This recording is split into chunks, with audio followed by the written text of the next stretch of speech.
Looking, and then suddenly I find where I'm not looking for it.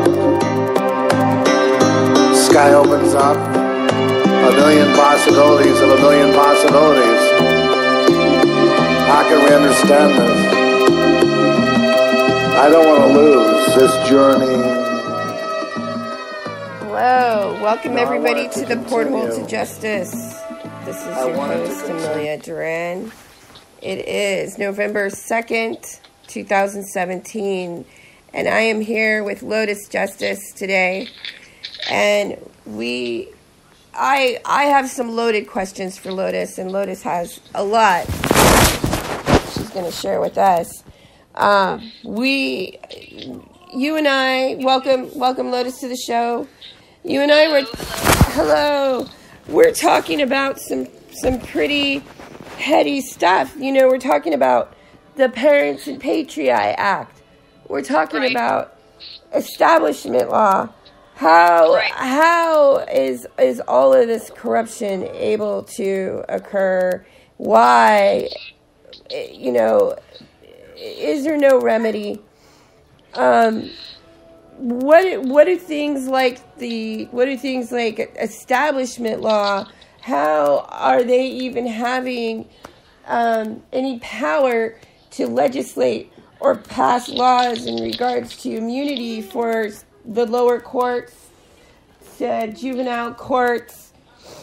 Well, let's ask key questions. What is the establishment? That's the first question. Because if the establishment is a coup of the United States by the bar union, then that's not law. So the word establishment law then becomes an oxymoron and actually just a ruse to try to hide criminality, doesn't it? That's really a point. Because what is the establishment? So when a judge says we're going to use establishment law, you should first say, well, define establishment. Because if establishment is a conglomeration of bar union members who have created a Ponzi scheme.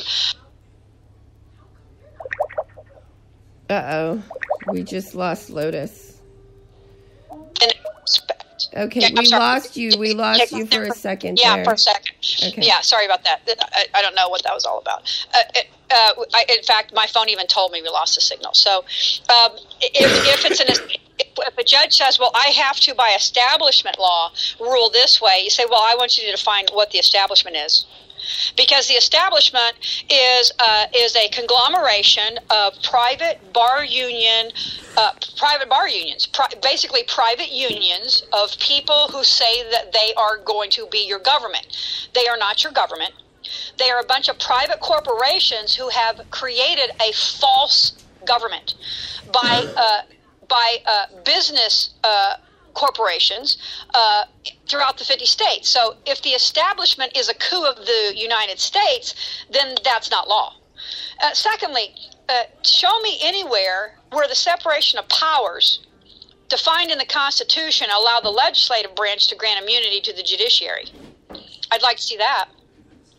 The fact that your legislatures are in any way, shape, or form think they have the ability to convey immunity to the people within the systems of the executive branches, which would be the CPS, anybody who executizes statutes, meaning anybody who operates in the constructs of state to enact statutory grants of law, such as Title IV, that would be an executive branch, okay? Show me in the law and under the power of the Constitution where the legislature has the ability to grant immunity to other branches of government for violations of law. That in itself shows you that your government is not lawful, that they have cooed your government. So I have three cases that I'm advocating on. All right. All three cases that I talked to you about, they're not able to show what law. They're not willing to show. Not that they're not able. They're not willing to show what law they're using. No, they're probably not able to either because they're not learning the law. They're just criminal enterprises of banking. And that's all they are. So they're not willing to disclose, though they are compelled by law and statute to do it. I assure you, they're not willing to disclose where they have the power to do what they're doing. So this is where this is a key point in the history of humanity, folks. You have a country, that's the people in the land. That's not your government. That's the nation. The nation is the state, okay? The nation is the paper organization of the country. Those are two different words in law. You have a country who says it's the pillar of law for the whole world. We run around as fascist jackboots all over this world saying we are the pillar of law, of equity, of equal rights, of all men are created equal. That's what the country sells. Your nation in its general state government and then the national government, the federal government. Those people are running around operating in repugnance to that construct against its own people. It's stealing babies. It's murdering babies. It's kidnapping babies within the systems of state, and the state itself are covering up its own crimes, trying to convey immunity to criminals.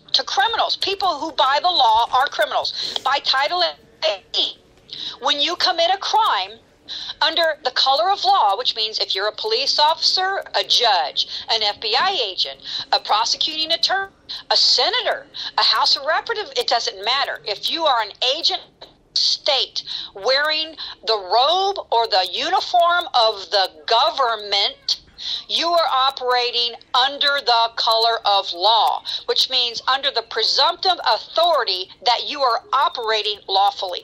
When you fail to do that, it is a crime under Title 18. That's clear. So okay, I need to interject because that brings me back to the other the other thing that some refer to or is called plenary of authority. Right. Which some of these judges, they work under the plenary authority where, especially in the probate courts or the lower courts, they work under this plenary of authority law that gives them the discretion to violate the law. Where's that in the Constitution?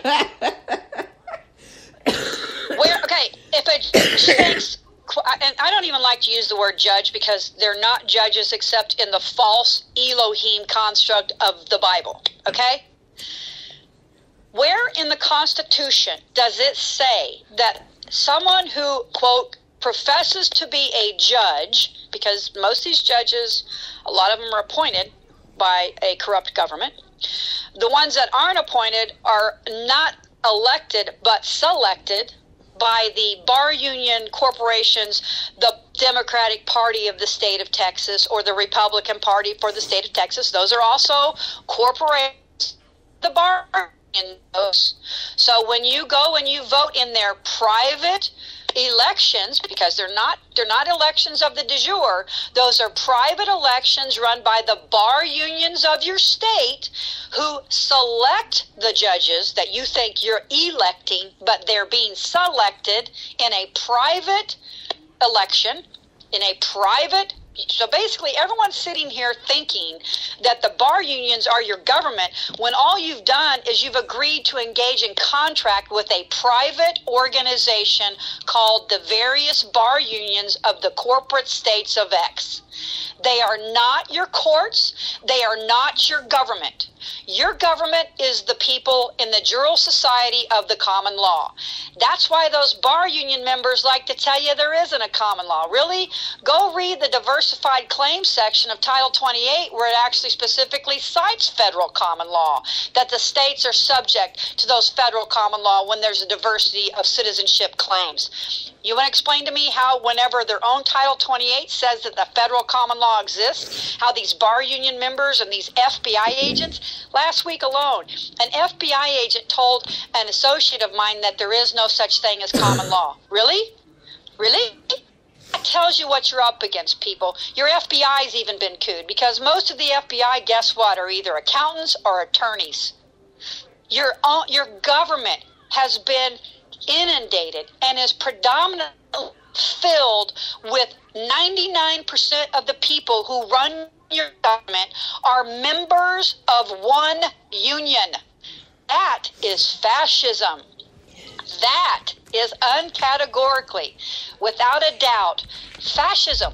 When one union with one central ideology, which is to steal everything that you ever owned, including your children from you, are conspiring in multiple regions of this country, in multiple levels of the government, in the judiciary, in the legislature, and the executive branch, to undermine the rights of the people, that is called a coup. That is called a paper coup. The United States government and all the states of ex-corporate entities have been couped. They are warring against you. They are stealing your children, stealing your homes, stealing your cars, stealing your property, putting your brethren in prison for not crimes, and eating out the substance of the people. You're back to 1776. And guess what?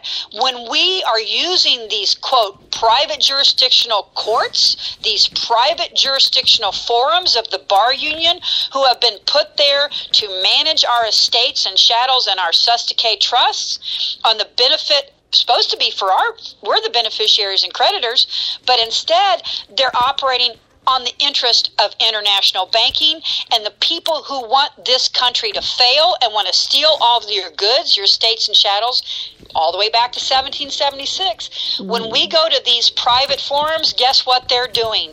They're not following the law, they're not following the statute, and they're hiding the crimes, and they're conspiring to prevent claims, and they're not returning children, they're disappearing children. Or what's that case you were telling me about? They report the kid has died, but the family doesn't have the body, so they don't even really know if the kid's really dead. See, that's what you guys are facing here. And I'm sorry, but if we don't have a judiciary, folks, you're going to be back to civil war. If this judiciary, that's a private bar union judiciary, doesn't correct its course, we're going to have a violent revolution in this country, because people are tired of their babies being stolen. People are tired of their kids being kidnapped. And these courts and these legislatures and these executive branch people acting like they have the right to do that to us. I'm not quite sure what people do or don't understand about their history. But the matter of fact is we were in the exact same place in 1776. Go read the Declaration of Independence. Those foreign agents sent by the king to eat out the substance of a people, those were bar union esquires, folks. Those were bar union esquires. That's why they, by law, aren't allowed to operate in a position of power, trust, or authority within the republic government. The fact that they are running all of your government, quote unquote, tells you that you live in a cooed nation who have been cooed by foreign interest. And it's not Russian interest, this whole Russian thing. It's not Russian. It's just the elite. The elite don't go, hey, I'm Russian. Have you ever heard the Rothschilds say, hey, I'm Russian? Do they ever do that? No. Do the Rothschilds claim some nationality? When you claim a nationality, what you're doing is you're claiming to be a member of a fiction on paper, a nation. A nation is a paper fiction, folks. So when people go, is your nationality, are you the national, is your nationality a United States citizen? You're admitting that you are a United States citizen, which is a thing, that is a party to another thing, the United States, a corporate fiction. That's what a nationality is. You aren't a nationality. You are a flesh and blood man, woman, or child who is made of the land that has no borders. None. Those are the two options here. So these people who talk about the Russians are bad, and the Iraqis are bad, you know what? The same people are running the corruption and racketeering in Russia, that run it in Britain, that run it in Syria, that run it in Dubai, that run it in Ohio. The same people are running all of that. And it's the bar unions of this world that are servants to the Queen and the Pope and the elite who want to traffic us as vassals and slaves. That's it. It's not Russia. It's about international interests that want to rout out our substance. And I personally am starting to get fed up with playing pussyfoot with these fake fictions, fictitious forums of fictio is what I call them. They are fictitious forums of fictio, which is a better way to say they're just criminal enterprises, because that's all these courts are turning out to be. Because when you put the facts before them, what do they do, Amelia? What do? They hide them. They hide and they refuse. They use pedophilia and administrative procedure to try to protect the criminal acts of their brothers and sisters of the bar union under them. First they tell you, the clerks will tell you, well, if you need that, you're going to have to hire an attorney. Well, if you hire an attorney, they still don't give you the documents. But by law, by their statutory law, by their statutory law under the exemptions of foreign states, section 1332, when you hire an attorney, you surrender your foreign state immunity and status, and you, by hiring that attorney, agree. I'm talking about just to get court documents, just to get. Right, but you're not understanding the lie behind what that clerk said to you. I'm just talking about, let's just say an attorney service, quote unquote. You're hiring an attorney service to go retrieve your court documents for you. Okay, when you hired that attorney, you agreed that whatever that court says is the law, and you've surrendered your rights to appeal, you've surrendered your rights to claim, you've agreed to be a ward of their private jurisdiction. You've agreed to engage in contract with the corruption, trading with the Enemies Act. Okay, when you hire an attorney, you agreed to trade with the enemy. Okay?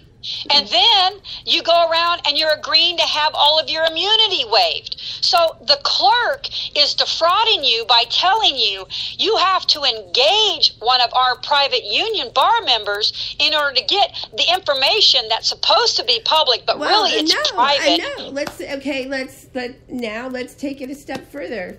5-6 months down the line, you're still trying to get your court documents. And now all of a sudden they can't provide them because it's their juvenile court records. Okay, and they're sealed documents. Oh, and sealed by whom? Under what authority? They're not a court. See, they're not a court. So okay, let me just put this in a let's do it in allegory and metaphor like the Bible does. I am a private organization called Bob's Legal Services, okay? And every state has something called Bob's Legal Services, and it's a private monopolistic union that runs a private jurisdictional administrative agency that is there on behalf of the international bankers to settle claims against you, Amelia, everyone like you. Let's say that the international elite say they own your land and they have hired Bob's Legal Services to act like your government, and you're so ignorant of the law, you think that Bob's Legal Services is the law, because that's what you've been told by the prevailing state, which hired Bob's Legal Services to act like the government to use to steal your wealth. The bar unions are private organizations of monopolistic unions who have exempted themselves by statute from trust violations. They're just like the NFL. You know how the NFL is exempt from trust law and RICO and all that stuff? The NFL is. I believe that the baseball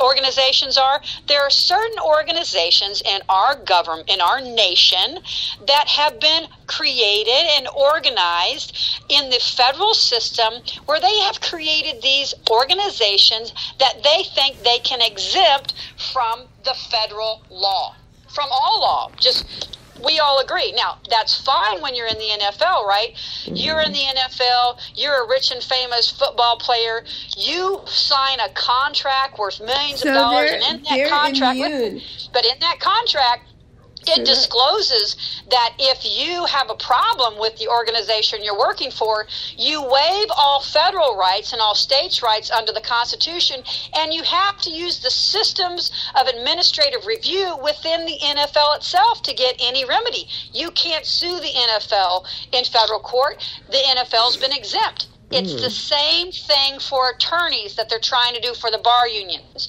They are trying to make the bar unions just like the NFL. So when you go hire an attorney, imagine that you are a rich and powerful NFL dude, and you just signed a contract with an organization that's exempt from all trust laws, because that's what they're trying to set up.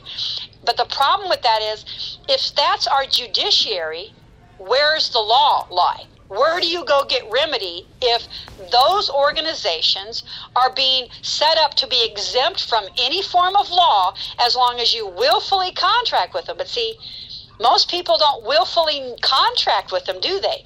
Most people are hunted down by men with guns who stick guns in their face and assault them on the street and put cuffs on them, mostly for not even crimes, and haul you into their private contract venues, where you then hire the attorney. And the minute you hired that attorney, that's when you got the $1 million signing bonus. Do you understand what I'm saying to you? These are not courts. So if these are not courts, and these private jurisdictional administrative forums of fictio are not following the statutes and the law, and that's our but instead are actually affecting crimes against humanity within their meetings and organizational private union bar member meetings, if they're actually committing crimes within the, quote, judiciary, where do you go for remedy? What do the American people have? You have no courts. You only have private bankruptcy administrative forums. Those are not courts. There's no law in them. They're not affecting law. They're doing whatever they want. They're stealing babies and doing whatever they want. And even when you put it on the facts on the record that these people are operating criminally, that you go to the next step and they just cover up for them too and engage themselves in criminality. And then you go to the next level. You go to the probate, and then you go to the regional appellate, and then you go to the Supreme Court, and then you go to the district court, and then you go to the circuit court. You only got one court left. Every one of those courts in Clay's case has conspired against the substantial rights of both the child, the mother, and the family, and have perpetuated crimes of the Treasury. Crimes that the Treasury say are crimes. Kidnapping. Conspiracy to perpetuate kidnapping. Those are Treasury crimes. Those are Treasury crimes. every process we have been through, every court we've gone to, all they've ever done is, instead of going, you're right, they kidnapped this kid outside the federal statutes, an open case of kidnapping, no power, no due process, no transcripts, no discovery, no nothing, no conviction, nothing. Proclamation, a statement that something was dead. They bring the mother into a quote, we don't even know, is this a criminal case they took the kid with or a civil case? Did you just profess a criminal statutory crime, but you didn't prove it, so you just civilly seized a property? Every step of the process, these private, bar union, monopolistic forums have violated the law openly, and use arbitrary and capricious applications of administrative process or whatever. Half the time that's not even right. And in order to hide open kidnapping of a child. Where do you go, folks? Where do you go? When you don't have courts, you have no nation. When we don't have court, you have no nation right now. You have no government. You have no government. You are a government. Our government is vacant. It has been vacant since 1812, factually, but it's for sure been vacant since the Civil War. You haven't been managed by a government since the Civil War. What are you going to do? You tell me what to do, Amelia. I'm flabbergasted. I don't even know anymore. Because, and I guess that was my whole point in doing this, because I've proven that up to the circuit courts are just utterly criminal. You have circuit courts covering up crimes, open crimes, trying to say we're not going to review this decision, which is clearly a criminal act. What do? If we get all the way to the Supreme Court and they don't return a child that was openly kidnapped, what are we going to do, Amelia? What do? Because Clay's 1 in a million. You know that. I know. I mean, in case you were telling me this morning, you have a kid. I filed the Malachite case that I advocated on. I filed a violations complaint with the state that they didn't follow the Kinship Care Act that was passed October 14th, 2000, or I think it was October 11th, 2014 in North Carolina. They've openly been just like violating this bill like it doesn't exist. Right. Do you know why they can do that? Because there is no law in this country. Explain this to me, because this is what people look to. People think, okay, when the legislature, here's the deal. The legislature is supposed to make law. Okay, the judiciary. Well, there's no incentives for them to follow the Kinship Care Act because they get the title IV 4. Was it 4E or 4D? They get paid. Yeah, they get paid. To traffic children. So they're openly acting against their own law bills. Well, but not only that, but I don't understand why because this is where it's going to end up, and people need to take this very seriously, because this is going to cause a banking collapse of the world if they don't fix this. The world banking structure, which is totally in hypothecation and not based on anything real at all at this point in time, it's all on promises to pay and fictitious fiat notes. If they don't cure these abuses of the Social Security trust system and the Susticate Trust, and they continue to let these bar unions completely unlawfully seize children, the whole Federal Reserve Act becomes a fraud, and the entire banking structure of the world will collapse, because the trustees that are supposed to be affecting and managing our states and chattels within the law, instead of doing that, are committing constructive fraud and stealing our children and openly trafficking them as property, okay? And that's really what the Federal Reserve Act did. This is why it's a big problem and why they're having such a quandary for curing. Because what people don't understand about the Federal Reserve Act is that your fake government, which was de facto even at that time, when they initiated the Federal Reserve Act, your government put your children's into debt slavery and said, when we need to pay our bills, we're just going to go steal a couple babies and sell them and seize their sustenance to pay our bills. That's what the Federal Reserve Act did. It put the American people as seizable property themselves to pay the debts of the activities of foreign banks. Okay? Your children are being seized to proffer payments for fictitious debts to the elite. Oh my God. We just got cut off. Okay. Well, are you going to come back, Lotus? Yeah, are sure. you there? Okay. Yeah, can you hear me? I can hear you. We got cut off. Again?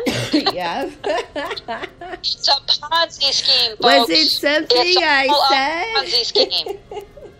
You know what? Who was the guy who said? I think it was Smedley Butler. It was someone famous, at least in the historical sense of exposing corruption and racketeering in our government. Who said that your government is all a racket? There's a very famous quote that says, "Government is all a racket," and I'm going to tell you that the way your government is structured right now is 100% banking upon human trafficking and racketeering. Because everybody in the world who has a Social Security number issued for the benefit of an all-capital United States citizen plenipotentiary instrument of surety is being leveraged. You know, they're seizing your flesh to steal your estates.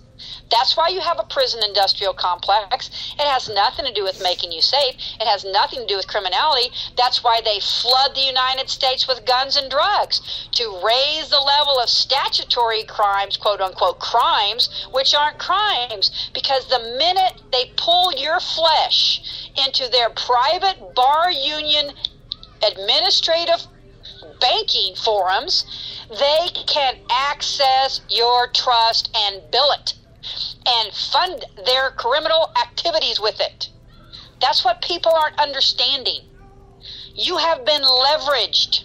Your flesh is seizable as a means to control a financial instrument of international law.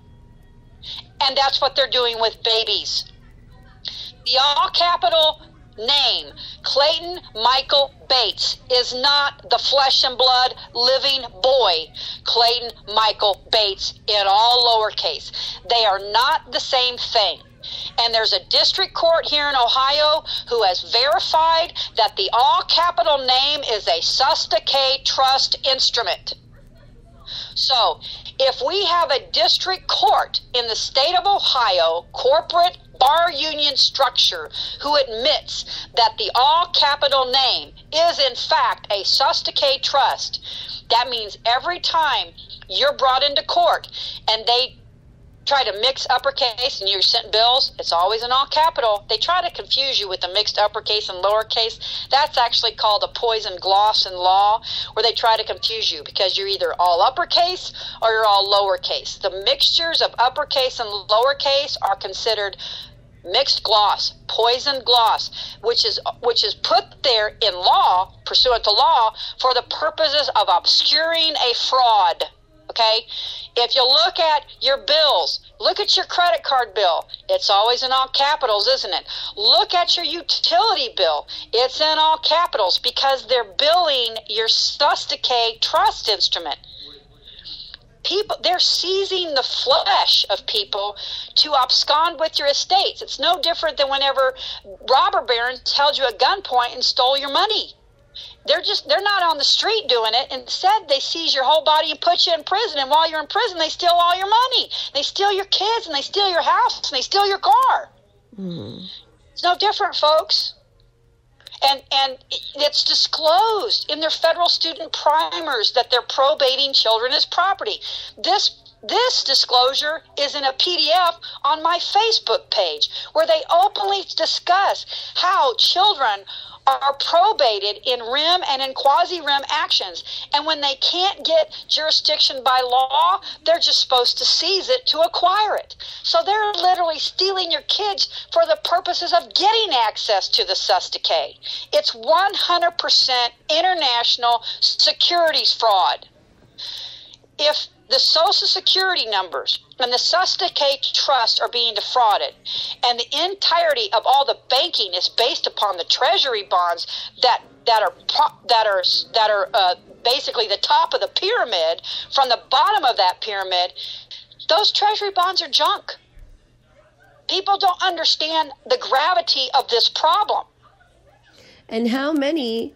Okay, for instance, this case that I'm advocating on in North Carolina, how many of these children or families are told that their children are dead, and they're not really dead, they're just frauding.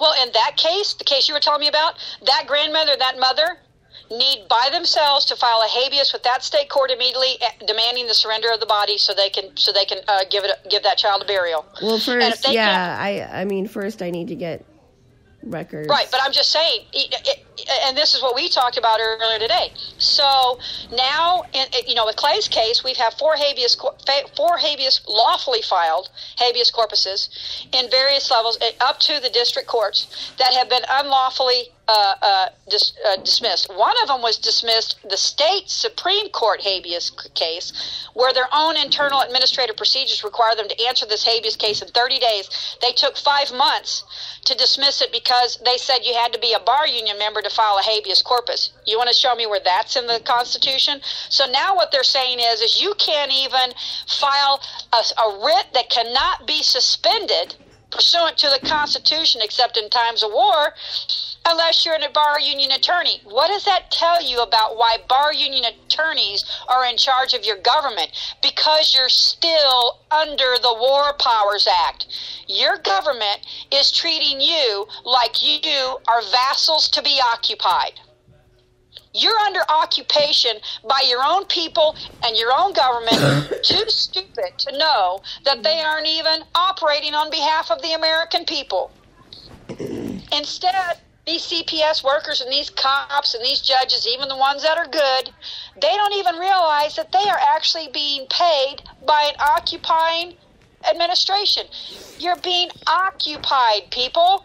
You're being occupied by agents of foreign bankers to perfect and cure claims of bankruptcy against your Jubilee. That's as simple as I can put it. And you people think it's your government. They're not. They're occupators. You're under occupation. You're no different than Palestine. You're no different than the Weimar Republic of Germany. We're like being one bomb away. Rome. We're like one bomb away. It's not even I don't even understand. This is why I don't get this. These people live here. These people live in this country. And they are so arrogant to think that we're going to let them continue to steal our babies. They're also compartmentalized. Okay. Well, that's a nice way to put psychopathic. Yeah. A rational person goes, "What are you doing?" That's a very and actually people who are psychopathic are compartmentalized, and they compartmentalize, and they compartmentalize empathy over here, which doesn't exist, and sympathy over there, and they just do without empathy and sympathy. That's psychotic. Yeah. That's a psychopath. Yeah. That's a compartmentalized psychopathic personality. My mother calls them, and this is actually, I talk about my mom a lot. She's a very woman. Call them narcissists. Her major is actually in psychology. Those are called psychopaths and sociopaths. Those are like minor terms. The broad brush in psychology of people who compartmentalize empathy and sympathy out of their personalities are called authoritarian personality disorders. Authoritarian personality disorders. The people in the judiciary that are affecting crimes against humanity and allowing our children to be stolen think they have the power. Okay, and even if I rationalize this, they're like, "Oh my gosh, if we open this can of worms, it's way bigger than a can of worms. It's like all the worms under your feet, under the earth. Okay, it's not just a can of worms; it's every worm in the dirt. Okay, if we open this can of worms, all of banking will collapse. Okay, well, who gave you the power to say it's okay to kill babies and kidnap babies versus the collapse of a fraudulent banking Babylonian structure of vassaldom and feudalism? Who gave them the authority to say that, okay, well, it's in the interest of the safety of the people to allow whoever is imposing this kidnapping requirement upon us to allow the kidnapping to continue? It doesn't even make sense in that regard. Do you actually think, I mean, you and I both know the answer to this, but these people think that it's in the interest of the security of the people, because see, that's what they, when they put us under occupation after the Civil War with these administrative courts and bankruptcy under the Bankruptcy Act of 1898, when they did that, they said it was for the perpetuation and the safety of the people, because the maxim of the safety of the people is the paramount requirement in all law, in Roman law, which means that if they act in Roman civil law, it's supposed to be because the safety of the people is the paramount requirement. So what they're telling you is that allowing us to continue to kidnap children is in the best interest of the safety of the people at large. That's what they're saying. So what are the demands upon these administrators and trustees that they rationalize that they have to allow the perpetuation of the kidnapping of our children in order to secure the safety of the people? Doesn't it make you think maybe you should get ready for a war regardless, because whoever their masters are have something over them that is more dangerous than just the random occasional stealing of our babies? Mm-hmm. You understand what I'm saying to you? They're trying to tell you that even in the suspension of habeas corpus, it's supposed to be for the welfare and safety of the people. So they're telling you that you can't file a habeas corpus unless you use a bar union member because it's not in the interest of the safety of the people. Well, that right there is a threat to me. Continue to let us steal your babies by using our bar union members, or all the people are in danger. Do you understand what that means? Do you hear what I'm saying here? Yeah. It's actually a veiled threat by the bar union members of war. Uh-huh. Continue to let us steal your babies. Don't bring these claims. Don't push the issue, because it's not going to be in the best interest of all the people for you to continue what you're doing to bring us to the law. Isn't that a threat? Yeah. Isn't that saying, well, yeah, if you want to be safe, you got to let us steal your babies? Because that's what they're saying. If the people want to be safe, and everyone needs to eat this, because this is the way your world is. If every American in this country continues to operate the way they're operating, with their heads stuck in the sand, what you're saying is that your government can steal babies wantonly and willfully. Sometimes it's the poor, sometimes it's the middle class. I've never heard of an elite or a rich and wealthy person having their baby taken. They tried that with some of the what was the one, the young woman who shaved her head? I guess she's a singer. They tried that with her. Britney Spears. But that was to get control of her estate. I think it was to get control of her estate, so that she... Exactly, to get control of her estate, to declare her incompetent, steal her baby so they could steal all of her money. Right, but you rarely hear them attacking... No, it wasn't to take her kids, though, but I'm sure that she lives with that fear.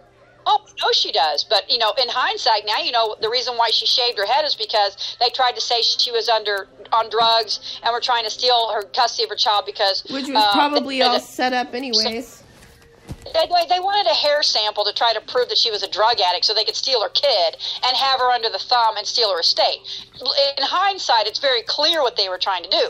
But the point of the fact is that if Americans continue to think that you are not being cooed by foreign insurgents... I mean, we could go, they did the same thing with the Anna Nicole Smith. Exactly. Oh, exactly. They did the same thing with...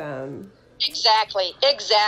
When you look at the same thing with the Marilyn Monroe estate, they said she was in foster care. And they do it with every. Okay, that's the whole point of Hollywood. They abrogate them. They're all capital names, and that's and Star they need you. They need to bury you there in Hollywood, and they need you to live there in Hollywood in order to continue to get that money.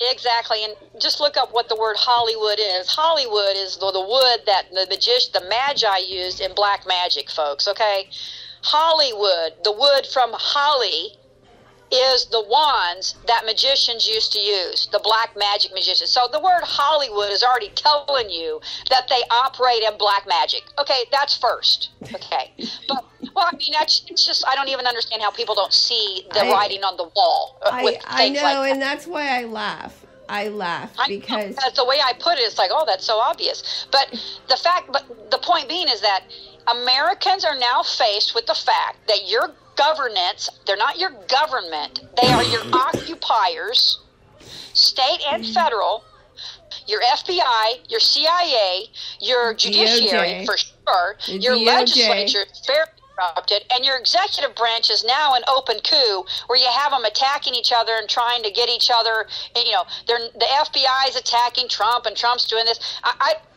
In my mind, Trump's new on the scene, so he's the most innocent because I don't have a history of his corruption and racketeering under the auspices of operating at law as an agent of the government. So, but the establishment, well, and that's the thing, Lotus, that's the thing. Everybody, they want to cite, how corrupt Trump is and all of this. He maintains his citizenship. I'm not aware of him becoming a bar card. What is he corrupt at? What is he corrupted? You have 50 years. You have people in the Congress. But see, this is the stupidity of Americans. This blind stupidity. It's a programming. It's like, why don't you free your mind and stop looking at the programming on the wall and open your eyes, because this is what's going to come. What is coming is if Americans don't wake up and they don't start vocally, loudly, and even with further action, making sure their governance and their occupiers are in compliance with the law, you are just merely going to have fascist jackboots like you have now coming into your house, knocking down your doors, stealing your children, your women, your things, and you're right back to where you were in fascist Germany and in 1776. And what you're doing is you're saying, go ahead and occupy us. We're willing, what did Benjamin Franklin say? Those who are willing to give up safety and security for a little freedom deserve neither. When you say that your government can steal babies in order to maintain a fraudulent banking structure based on Babylonian slave trade so that you can go down and buy your iPad with promises to pay and be a vassal of someone else's debts all your life and be seized up at any time. Tell me this, what's preventing that government, that governance, from saying, hey, we're just going to go round up everybody whose last name ends in A, and we're going to kill them all so that we can have their susticate trusts? What's preventing them from doing that? Nothing. The only reason we don't have that going on right now is because they have been pretending that they are your government, and it has worked so far that you have willfully, the American people have willfully allowed an occupying international foreign system of agents to infiltrate every system of their administrative government, to the point where it is so cooed, I don't even know how we're going to get out of it without some form of violent overthrow. I really don't know. I don't see how it's going to happen, because I'm walking through these administrative processes, and all they do at every step is promote and cover up open baby trafficking. Open. You mentioned that you spoke to Brian Kenter of the Judicial Accountability Movement. What was his thoughts? We don't know what to do. We are like, there is no law. There is no law. There is no law in this country. You know why? Because the American people have their heads up their butts. And they're believing, okay, if all the stuff that Keanu Reeves and who was the other dude that did I can't think, he's Australian, Mel Gibson says in the last couple of weeks, if all the things that Mel Gibson, Keanu Reeves are lies, why is your federal government in the legislature trying to pass unconstitutional statutes that give immunity to your judiciary? Mm-hmm. If your judiciary is not openly, grossly allowing criminal activity within its own unions, quote, judiciary, again, that's a loose term. It's a private judiciary. It's just like going before your human resources hearing when you get in trouble when you work for Xerox, a multinational corporation. Okay, if the judiciary and the agents that are operating as executive branch officers at law and the judicial branch officers at law and the legislature review committees and administrative bodies that are supposed to audit all this stuff, if all those people are operating lawfully, why would the legislature have a need to pass a broad sweeping act that gives people who are criminals within the government immunity? Mm-hmm. Why would there be a need for it? And that broad sweeping act would be... You know why they would need that? Because there is such a gross abuse of the law. They don't have the resources to clean it up. And they're gonna clean house and they're gonna pass Sharia law. Right. Exactly. That's what they want to do. But you know what? They can go do Sharia law, but they're not going to use this Christian nation's faith and surety for it. You can go leverage all the Muslims over there in the Mediterranean. Go right ahead and go exercise your little bankruptcy forms over there, which none of them have Social Security numbers, I'm pretty sure, and their children aren't being leveraged for all the debts of the world. See, that's what people don't understand. Not everybody in the world has a Social Security number or a Social Trust account because they're haven't been pulled. That's the whole significance of pulling all the countries into the Federal Reserve System, so they can put all the babies in the world. If you're an undocumented immigrant and you have kids, they can take your kids and they can make them into a Social Trust by. That's right. That's right. Imagine imagine California passing SB 18 just for that very thing. Exactly. You have a contrived, concerted effort by the power elite of the world. And when I say power elite, I mean the ones who have those 69 zeros after their name and hypothecation on some account in the Bank of Rome, folks. Rome is the head banker of the world. The Pope is the vicar of Christ. He is the CEO of the Roman Bank. The Roman Bank is what all of the countries do their banking within. How do you think Russia pays some other country? Where does Russia keep its money? It keeps it in hypothecation, in paperwork, in the central banking system. Who runs the central banks of the world? Anybody ever thought about that? Well, I know. Rome. The Bank of Rome is the central bank of the world, and it's run by the CEO, the Vicar of Christ, the self-professed Vicar of Christ, the Pope, who took over the position of Caesar after Constantine. Let's keep going back. Caesar killed Christ. Funny how Caesar is now the Vicar of Christ. This is all the rest of our lives are going to be embroiled in this until it's fixed. There is nothing more important than freeing this world from these psychotic people who think that they have the power to steal our babies, and from their servants who are so vacant of empathy and sympathy and have authoritarian personality disorders that they think they can order your child removed from your family and just given to whoever they feel like. These are crimes against humanity that are being affected on the children all over this world. Because you told me, Amelia, that as far as you're being made aware, there are CPS offices on all of the military bases. Yes. Yeah. So let's think about that.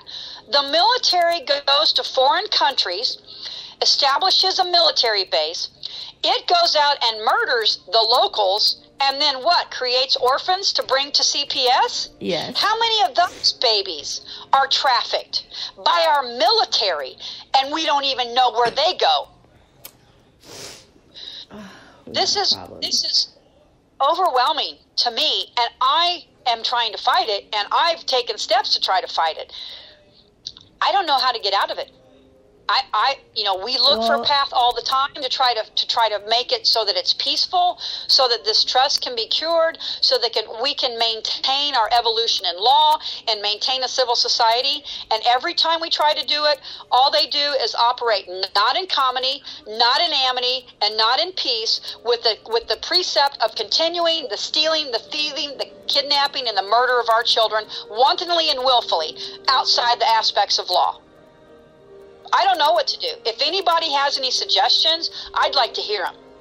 Because I don't understand how these people think that these people in the government and in this judiciary think that this eventually isn't going to end up in civil war. And it's not going to be a civil war, it's just going to be war. Because we're not going to call it a civil war because we don't want anything to do with your civil forms, and we don't want anything to do with your Roman civil law, because all your Roman civil law is slave law. Okay? It won't be a civil war when people come to this. It'll just be war. And we'll be warring against the right people this time. And what are they going to do? Wasn't there just a young woman who shot family member? Did a horrible, heinous, violent act because they took her child do people not think that that's not going to become a standard? She shot the social worker. Well, you know what? I don't approve of that type, but I can totally understand where people come to that, because there's no law. They are allowing these people to just kidnap your children. There's no law. And they don't seem to understand that when you have no law, you have no country. You have no nation. Your national government is a fraud at this point in time, because your judiciary is lawless, because it's not a judiciary, it's a bunch of banks run by attorneys who are not serving the American people. They are serving, just like people talk about the corruption and racketeering in the Congress and Mitch McConnell and Nancy Pelosi and all these people have been doing this 30, 40 years. Mitch McConnell, now that we have all the Bundys out of jail, do you think maybe Mitch McConnell and his son, who conspired to steal that property from them, from what I understand, or that you think they're going to go to jail? Do you think that's going to happen? No, you know why? Because the FBI is in the pockets of Mitch McConnell and his son and Nancy Pelosi. Have you not noticed that? Has everybody not noticed that all the instruments of state that are supposed to be protecting you are not protecting you at all? When is the tide going to turn? Mm-hmm. When is our government going to actually operate in the law again? I don't think it's going to willfully do it. And again, I don't understand what these people think they're going to achieve. They live here. Their children live here. What do they think they are going to achieve in the constructs of their own lives if they continue to push the disenfranchised and the victimized people of this country to where the point that they have to pick up a gun to keep police from stealing their babies? What do they think is going to happen? I used to go a couple years ago, I'd look at when a cop got shot in the line of duty and say, oh man, that's horrible. Now I go, well, what did he do? Yeah. I'm like, well, because you've seen too many videos where cops just literally murder someone on the street. You have cops openly murdering people on the streets without no recourse. And they just legalize that they can shoot your pets.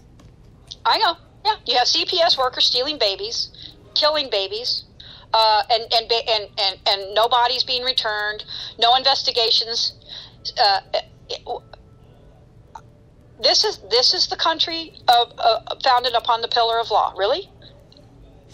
This is not our faith. This is not our faith. Mm-hmm. So the only thing I know to do, if they continue to do this, is to revoke their capacity to access our Jubilee. because I don't know any way else to do it. It's a fraud. So they're like, okay, well, we don't cure it, so we have to collapse. So we're going to collapse international banking. They're going to put the whole world in an international banking collapse. Well, yeah, because they've based an entire economy. They based the entire world economy on leveraging your children's flesh for the payment of their debts. Yeah. That's what they've done.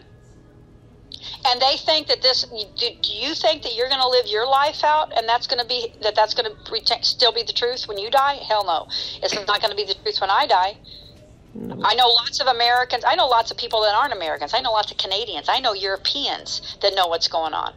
There are lots of people all over this world who have figured out what's going on. And they're not going to let this happen anymore. This is not a fight that's going to end because we don't get remedy in their fake fictions. Because the law is very clear. Judicial Act 1789, Section 16 says, when you are denied remedy at law, equity comes into play. So equity is barred as long as remedy at law, that's the specific words, remedy, which means you get satisfaction of torts in statute.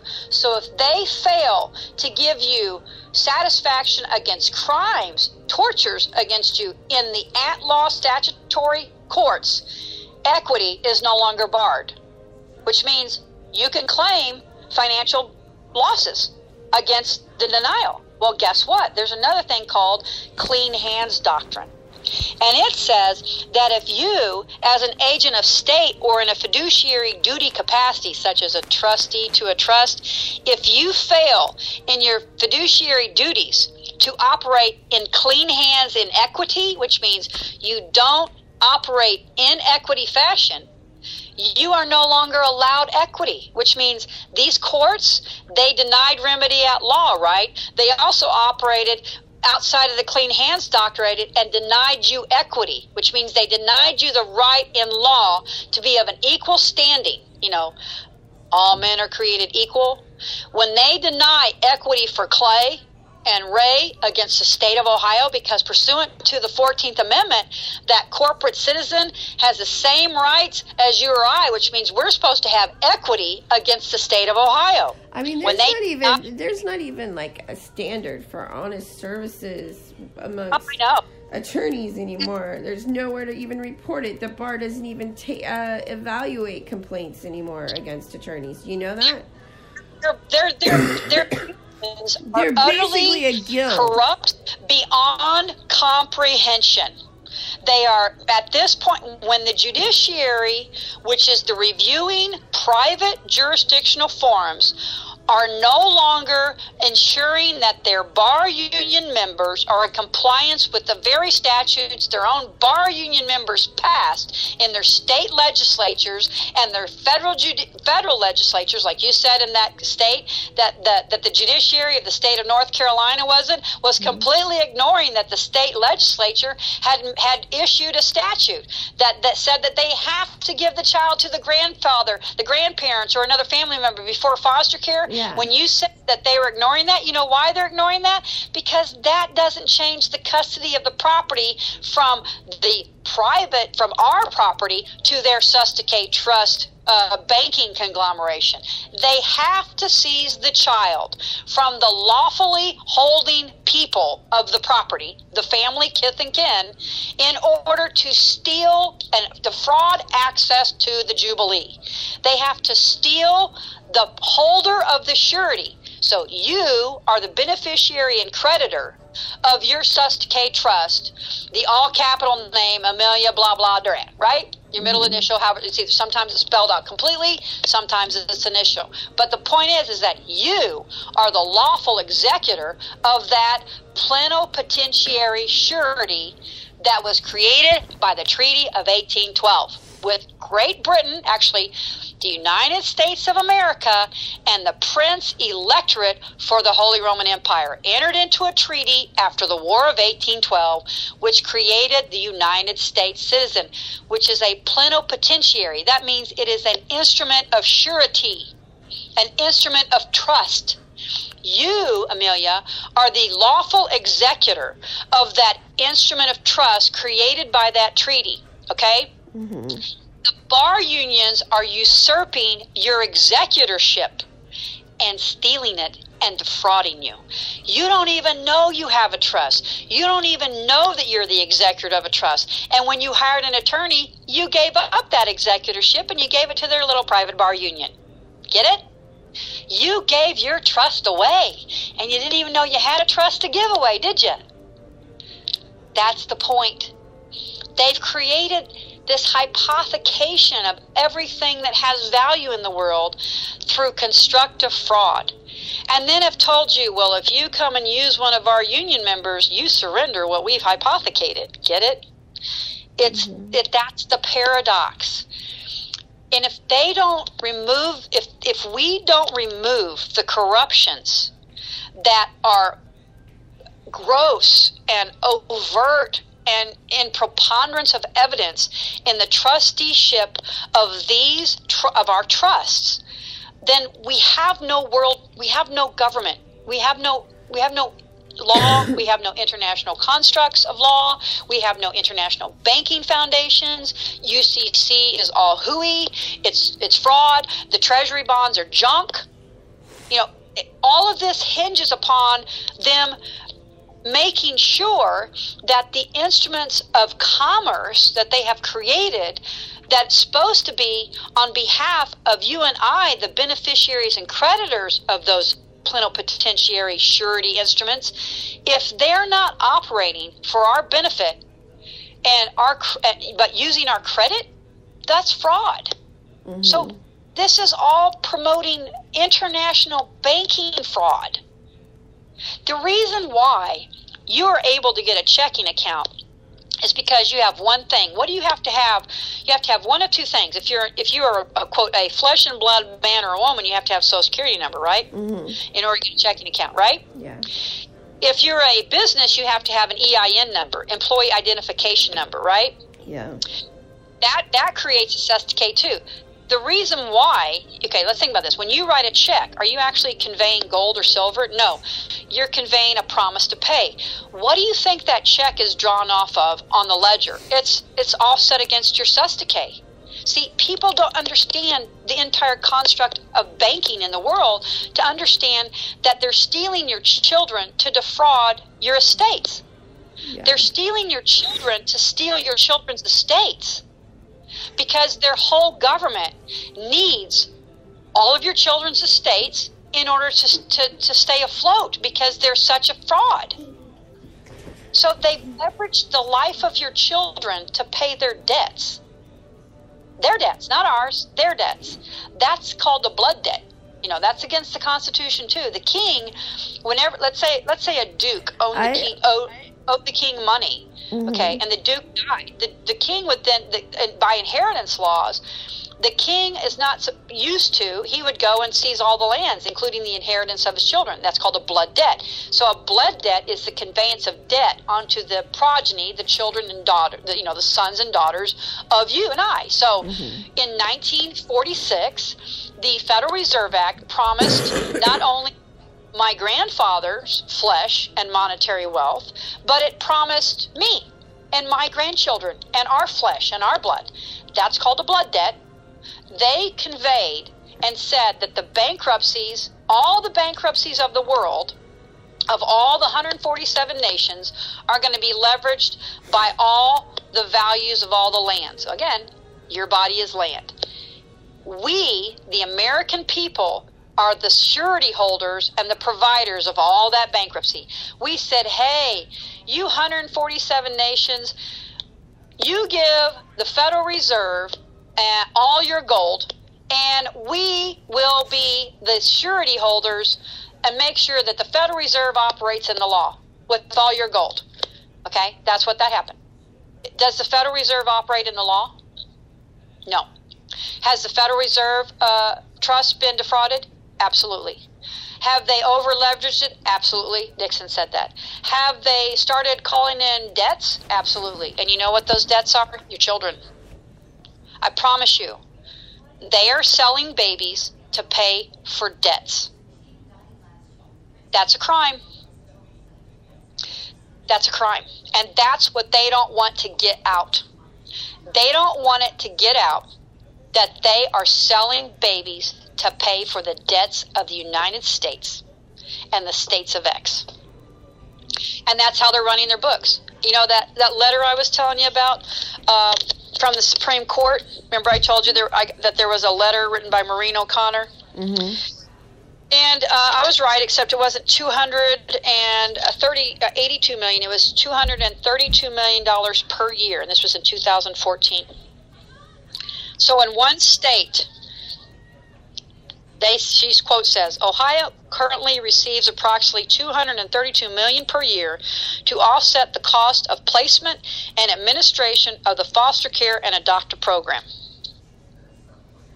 Wow. $232 million federal grant to steal babies. That's a pretty lucrative business, isn't it? Well, yeah, and they have those quotas increase every year. I know. Well, yeah. In order to qualify for the federal incentives. So, and mind you, these are not federally. These programs are only randomly audited that we can tell. And this is in 2014. This is their second PIP.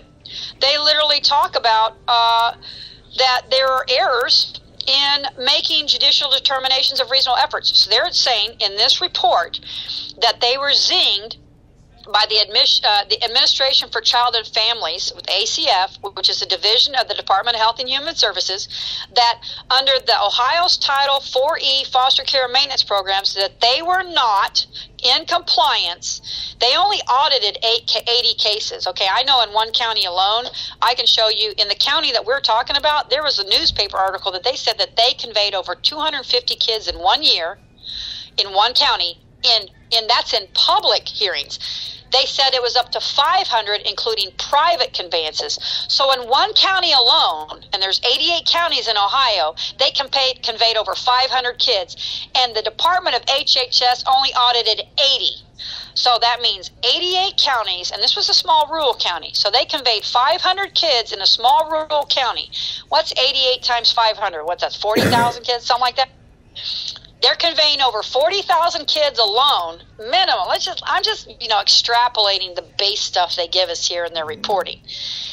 Let's say they're conveying 40,000 children a year, because, like I said, this is a rural county. Imagine what they're doing. They're going to round it off to the lowest number.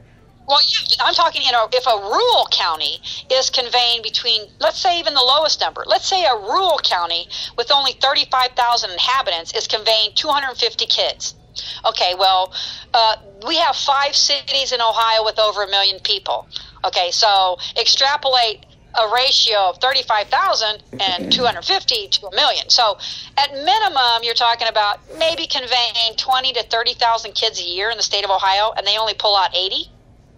Out of 80 random polls, they find 8 cases which have flagrant violations of them meeting the judicial determination for reasonable efforts. So 1 in 10 of the random polls of only 80 out of potentially 50,000 cases, they were zinged, and they're only allowed 4 in that 80. Okay, they're allowed to be 1 in 20 violating the law by the PIP rules. Okay. You have a state that is unregulated. You have all the states are unregulated. They're not doing performance reviews. When they do random reviews, this state has been in performance review twice. They've been zinged twice, and have been threatened with the refusal of money. Okay, why is it money? Why is it that they think that the withdrawal of money? Why should money be the motivating factor for the judiciary of the state of Ohio to comply with federal statutes? Doesn't that kind of bother you too? Mm-hmm. You're only motivated when you're going to lose money? Because that's what this whole letter is about, how we're going to lose money. If you all don't start following the law, we're going to lose money. That right there tells you they're banks. Do you understand? Mm-hmm. They're just banks. So if in the state of Ohio in 2014, the Department of HHS only audited 80 cases and found them in so far out of the tolerable errors that they were having their funding threatened, what do you think it's like now in 2017? Because you and I both know that the rate of seizing children has gone up significantly.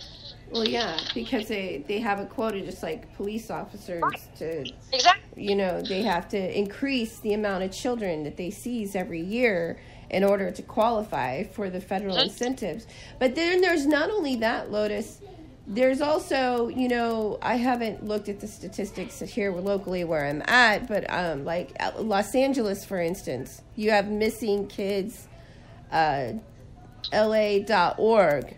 Okay, you have this website. You have all these children listed, some of them no photos, some of them as young as 1 year old, being listed as a runaway. Okay, right. You know, you're right. having. Yeah, they're hiding crimes in their statistics. Yeah, I understand. I understand completely what you're saying. And then we have situations like this case in North Carolina, where I suspect the social worker just doesn't want to honor the visits with the birth mother anymore. It's easier for her to just tell the birth mother, well, he died in a car accident last Thursday night. We're really sorry. We have no death certificate for you.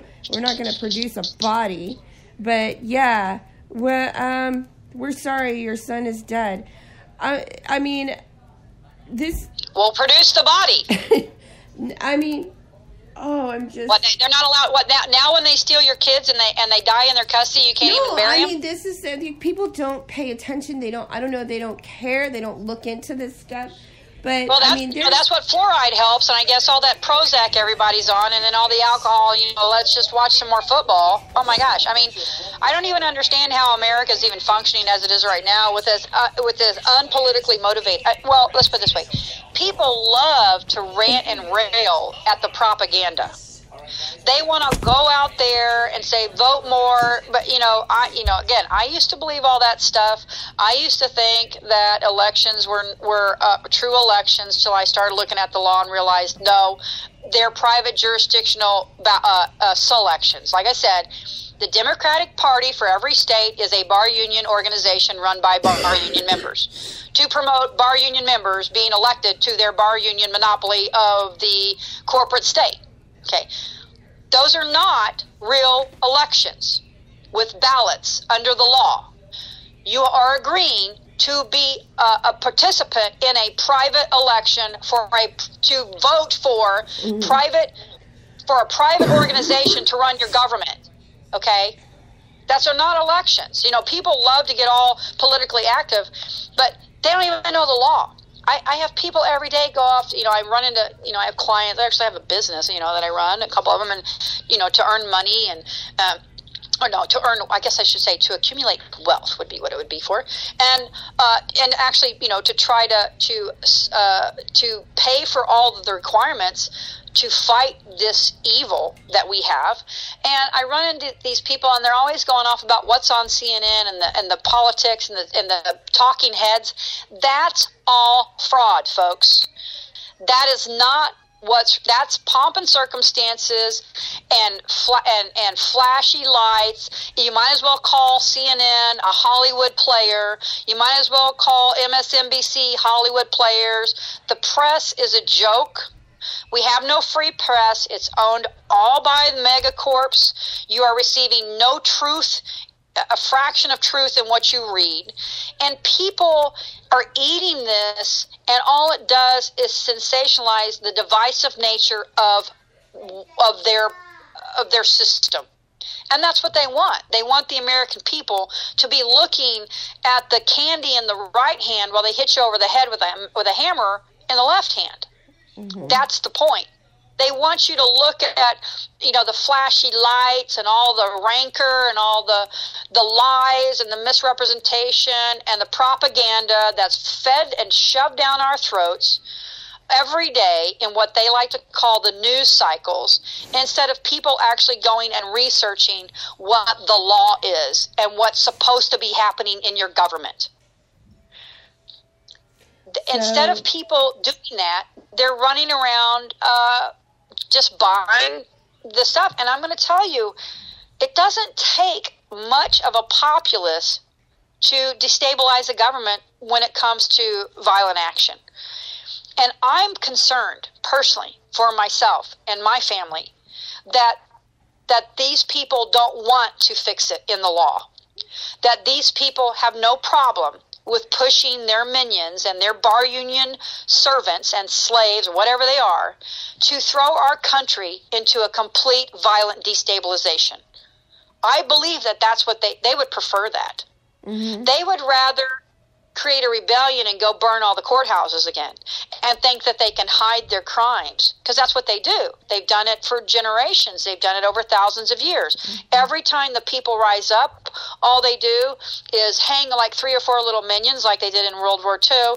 Oh, let's go hang 4 little corporals for crimes against humanity, while every one of the large SS officers gets scot-free. Oh, and all the real Nazis go to South America and continue to run the Nazi regime from there. Oh, and all the Nazis get incorporated into the federal government of the United States. We bring them in under paperclip.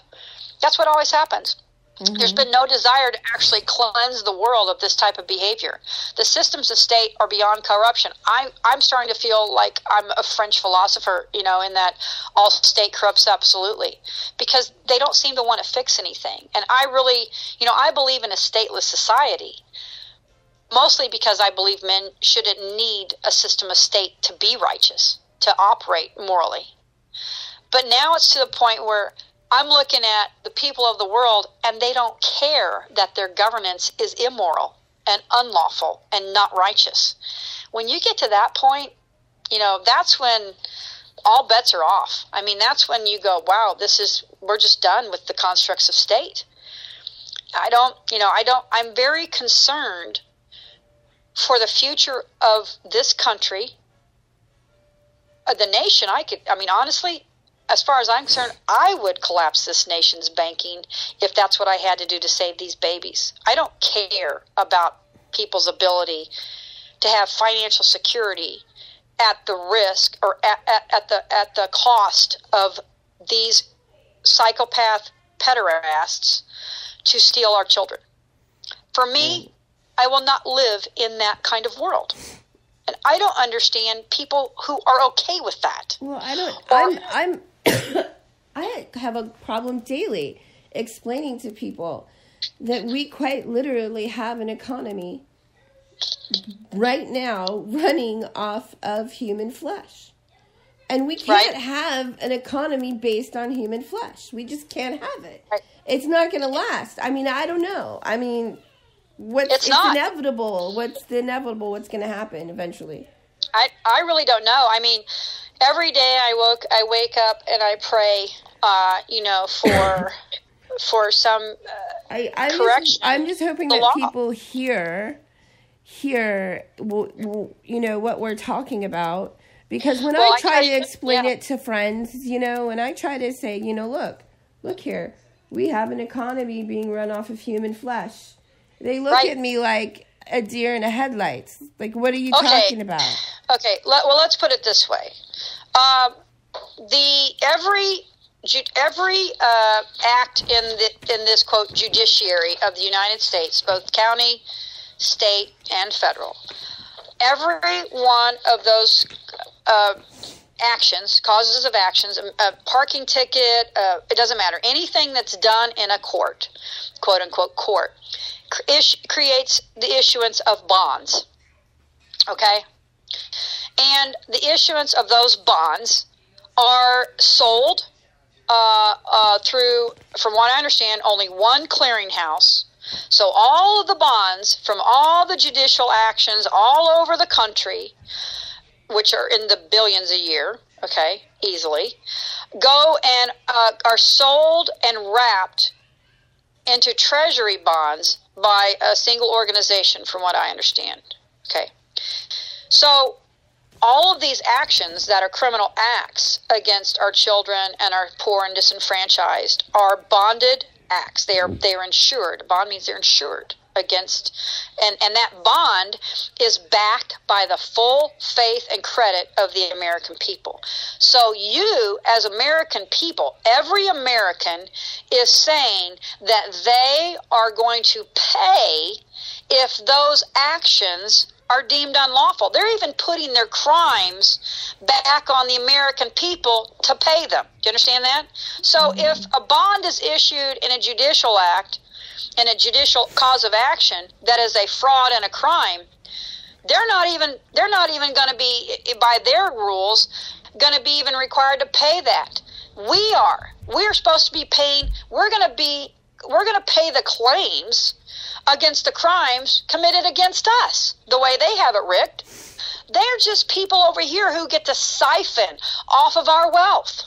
So you have treasury bonds, you have treasury notes that are suretized under the Full Faith and Credit Act by the American people as security holders, the true executors of those estates, that those are lawful instruments, that they're in compliance with our faith and credit and our laws and statutes. So if a judge commits an act and conveys a child to another family outside of the law, it's insured, right?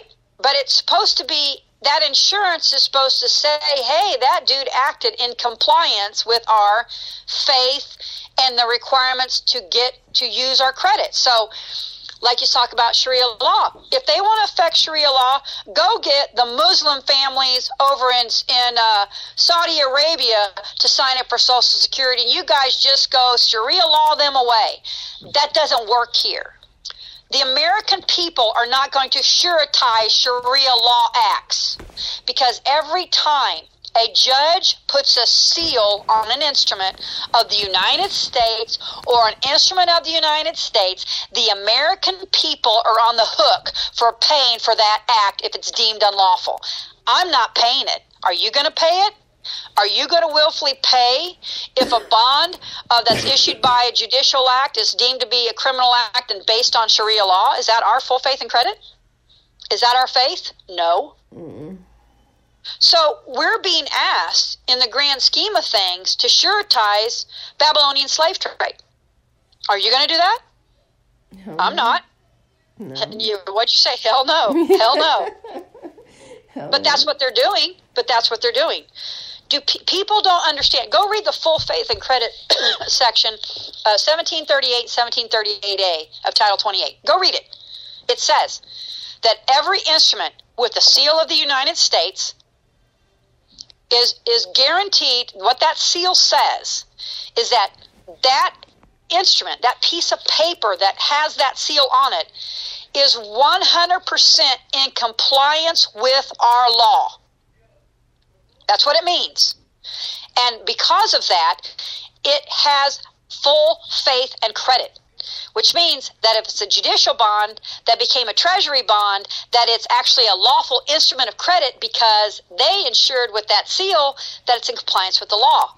So for all these acts where there's a seal upon all those instruments and they weren't in compliance with our law, that full faith and credit is void, and those are junk bonds, and those treasury bonds are junk. They don't get how their failure to follow the law is actually bringing about a world banking collapse. It will bring about the collapse of world banking if they don't start, if these, quote, bar union members don't start following the law and cleaning their ranks, and as trustees start operating within the law, then what's going to happen is the American people are going to end up saying in some way, shape, or form that the Treasury is junk. I mean, to me, it's the steps above that. I'm personally tortured by the crimes against the children. But on the greater construct, I'm torn by what the failure of these people within the, quote, branches, all the branches of government. The FBI is the executive branch, The legislative branch wants to give these criminals immunity, and then you have the judicial branch, which is just, as far as I can tell, just criminal racketeering. You have all these people in the government that clearly aren't thinking down the road as to what they're doing by not complying with the law on instruments that are sealed with our full faith and credit. They are creating junk treasury bonds. People talk about the derivatized bubble of the housing market. Treasury bonds are the derivatized, judicial bonds are derivatized into treasury bonds. So you all figure it out. If your judiciary is just criminal racketeering, how many treasury bonds have been sold? Think about this. Treasury bonds are bought by large multinational organizations and other nations and other banks, okay? They sell those. Your treasury has sold junk bonds if they don't cure these. I don't even know how the world's going to run. If we don't come to find some way to reconstitute the law and bring this flagrant, massive corruption in the systems of government under control, the world banking will collapse. World banking, because the American people will just stop having faith in their government. And all trust law is founded upon duty and faith. That's it. And I think it was last year around this time where they were talking about the economy collapsing. Oh my gosh. You know, they're so worried about the derivatives market of mortgages. Wait till you get into the hypothecation of the judicial bonds that are sold and made into treasury bonds. If your judiciary is just a private racketeering criminal enterprise, how many, all those seals, are they worth anything? Are any of those seals? Because see, statutes are bonds. See, when the legislature issues a statute, it becomes a negotiable instrument. The legislature is saying we give the power of banking and the purse of the Congress to these acts. We fund and bond the Social Security Title IV E and D. We bond it. We insure anything that has a seal that's adjudicated, citing this as a foundation for the statutes of law. We ensure that all these actions and transactions of foreign bills of exchange, which are what your susticate trusts are, the conveyance of your children as property, they're being conveyed under foreign bills of exchange. We are guaranteeing that all these transactions of foreign bills of exchange are in compliance with our full faith and credit, and we've issued treasury bonds against them. People are worried about the mortgage crisis. Wait till we get to the corruptions in the court and all the treasury bonds that are going to be defuncted for that, because they won't cure their law. There's not an American that won't be touched. That's the point. So people can pretend like, well, that's not true. That's all propaganda. He didn't really say that. This isn't really happening. They aren't really trafficking our babies and selling them to pederasts and trafficking them out of the country and eating them and bleeding them. Yeah, they are, folks. Yeah, they are. Yeah, they are. In this country, they're doing that. In this country, they're doing that. People can say that all they want. I want them to wake up before we have an international banking collapse, before your government fails in total. Because all those people that stick their head in the sand, the reason why they're sticking their head in the sand is because they can barely get by as it is. Mm-hmm. Can you imagine what's going to happen if we have an international banking collapse? Oh my God. Most people don't even have, Lotus, most people don't even have $1,000 saved up in the bank. Exactly. I told a friend of mine, like in 1990, who was a German, and she was here on a work exchange. I told her that all of America is just fiction. I said, because most Americans are one paycheck from homeless. And that's true. Most Americans are one paycheck from homeless. I don't care if you own your house. You're lucky if you get 3 or 4 months before they evict you now. Heck, you're lucky that you don't get evicted when you make your payments on time. They've hypothecated. This is what people don't get. What people talk about, the derivatization market of the mortgage frauds. What they did in that is they took a mortgage. These banks took a mortgage and they photocopied the title 100 times and sold it 100 times. That's what derivatization is. Derivatization is when you actually photocopy a negotiable instrument and sell it like it's the original. That's just a nice way. Derivatization is a nice way to name criminal activity in the banking structure. So what they did is suddenly these people paying their mortgage to Chase or whatever, and then some foreign corporation would come foreclose on them in the county because apparently they owed money to them because the Federal Reserve or the mortgage holders had hypothecated it and sold it 100 times to different people. And those people came and claimed on the actual land. You have a lot of people losing their land because they supposedly were paying mortgages to one company for 10 years, and the next thing they know, they were supposed to be paying to another company they didn't even know they owed money to. That's what happens when you derivatize bonds and negotiable instruments. So whenever the Treasury bonds are deemed junk, and China has bought however many billions of dollars of Treasury bonds, what do you think China's going to do to collect on junk bond debt? Yeah. What do you think a foreign nation will do to the American lands when our Treasury bonds are deemed junk because our judiciary is just a bunch of criminals? What do you think they're going to do? You think, oh, just never mind it. Oh, you American people, you're nice. No, they're not. They're going to come in here and they're going to try to occupy you and seize land under force. Because your corrupt government, that was their plan the whole time. They don't care about the preservation of our union. They don't care about the preservation of our government. They want the United States and the Republic of the United States of America to no longer exist. Because we're the only country in the world that doesn't see Pope as the vicar of Christ. They don't care if China comes in here and tries to take all of North Dakota. Do you think they care? Do you think they care that California becomes the dominion of Sharia law Muslims by claiming fraudulent treasury bonds that the corporate state of California signed off on?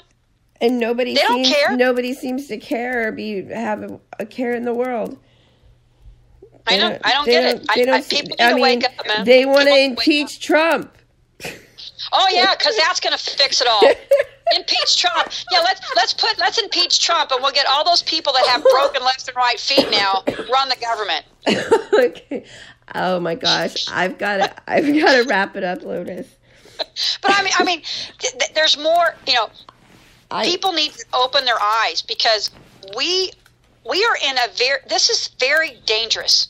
This is not, we are totally insecure as a nation right now. As a nation, we are on a pivot of national insecurity because of the corruptions. They talk about Trump. Look at your municipal courts, folks.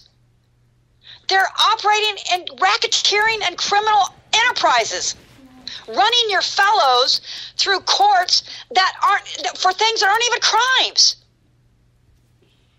You're being racketed. Your whole government at this point in time is being affirmed by the judiciary as a racket, a criminal enterprise. They're allowing RICO, antitrust, unlawful monopolies, warring against the Constitution, warring against the American people, the theft of our children. They are perpetuating and allowing it in the judiciary of the United States and all the corporate states of X. You heard it here, folks. Lotus? I'm sorry to rant, but oh my gosh. It's been real. I gotta go.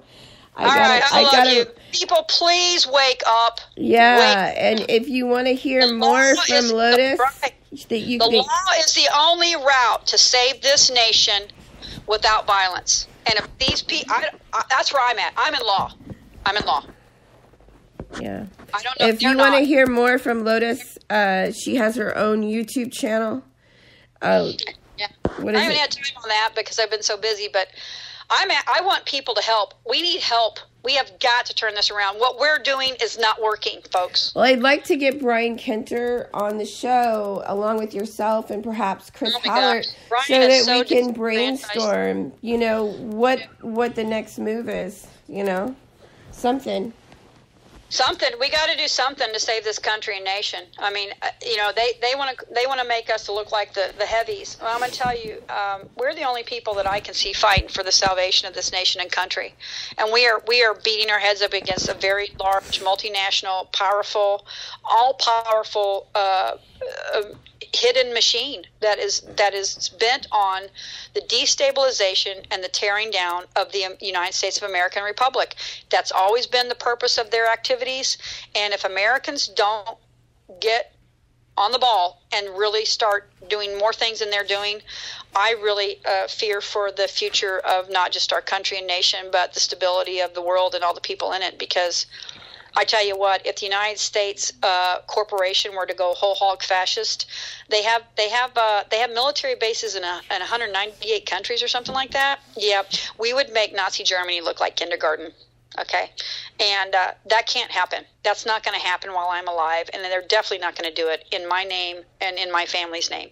They're not going to. I'm not going to allow it. So please, please, please, please, people, try to find out anything you can do to bring your government into alignment with the law, and because we have got to start circling the wagon for these kids. Okay, I've got. I feel so sorry for that family. I hope that they are at least able to prove and get that child's body back, and at least have just the reservation of decency to let them have a funeral for the poor kid. I mean, I don't even get that. Well, right now I'm retrieving records, but I will talk to you more about that off the air. Keep me apprised of that, because that's a horrible case. But that's just prime example that people need to know, that they're not even returning the bodies of supposedly children that are murdered or die in the care of foster care. Yeah, I mean, or even complying with requested death certificates. You don't even know if they're really dead. That's just an excuse for trafficking them to another country. Yeah. I mean, yeah. Well, okay. I love your show, and I appreciate you letting me rant on it. I know that it's a downer today, but we've got to get people fired up. Thank you. Thanks for coming on. I'm sorry, I'm still not 100% yet. Oh, you poor thing. Well, I hope you get better, and we'll talk later. And pray for America. Yeah, pray for the American people. I'm going to be praying, I think, on the Zeph Report on the 10th now, not just for 20 on 20. I think we're going to have a new date, set. So we're praying twice a month now. But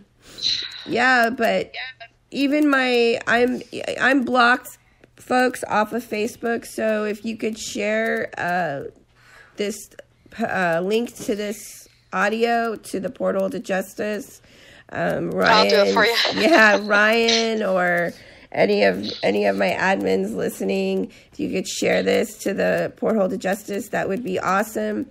You can subscribe to my show on Spreaker.com. You can get email updates for when I go live. You can also subscribe on Twitter and Instagram. All right, everybody, thanks so much for tuning in. This has been another episode of Off the Cuff with Lotus Justice.